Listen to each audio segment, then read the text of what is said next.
Hello and welcome to the P2 Introduction to Soccer video toolkit. In week 5 of our programme we're going to be looking at stopping the ball. The motor skill we're going to be working on is catching and absorbing. The soccer skill is going to be trapping the ball. The principle for the day is going to be blocking the goal. And the rule is going to be what happens after you score a goal. As always, our warm-up should be similar from week to week, incorporate movements that are with and without the ball, and give your players some new topics each week to work on, such as toe touches, tick-tocks, pullbacks, shuffling, and skipping.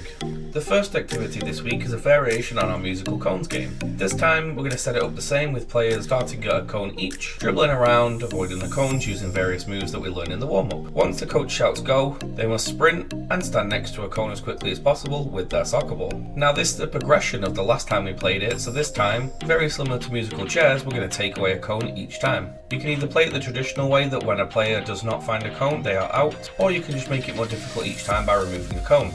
The second part of our session is going to be a game called Block the Goal. We're going to start by having the parents as the blockers. They're essentially going to be a foosball table, and they're not allowed to move. Players must weave in and out of them and score a goal at the end. To progress it, you could allow the parents to move their legs, or move side to side. You can then progress it by having the players as the blockers. They are then working on blocking and taking the ball from their parents. Our third activity is throw, trap, and throw and catch.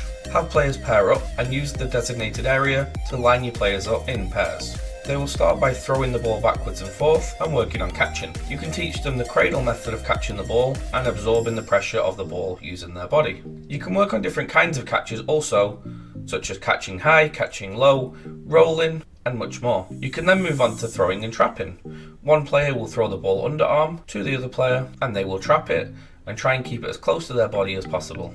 The key here is repetition. The more times they do it, the more comfortable they're going to be with this. In our last game, we're going to play sharks and minnows again, but this time, instead of having the parents or the coaches as the shark, the players are going to be the sharks this time. As we are working on defense and blocking, players will have the chance to use the knowledge they've gained to try and block their parents in sharks and minnows. You can either play the traditional way that if the player gets caught, they're a shark, or you can have it where the player just runs through and we keep it a continuous game. Remember, at the end of the session, bring your players in to either kneel or sit down and ask them if they've learned anything in today's lesson. Ask them if they've learned any new words, any new tricks, any new games, and send them home with a team cheer. Thank you very much for watching, and for more of these curriculum videos, and for more videos just like this, you can visit us on our various social medias or visit us at p2.soccer.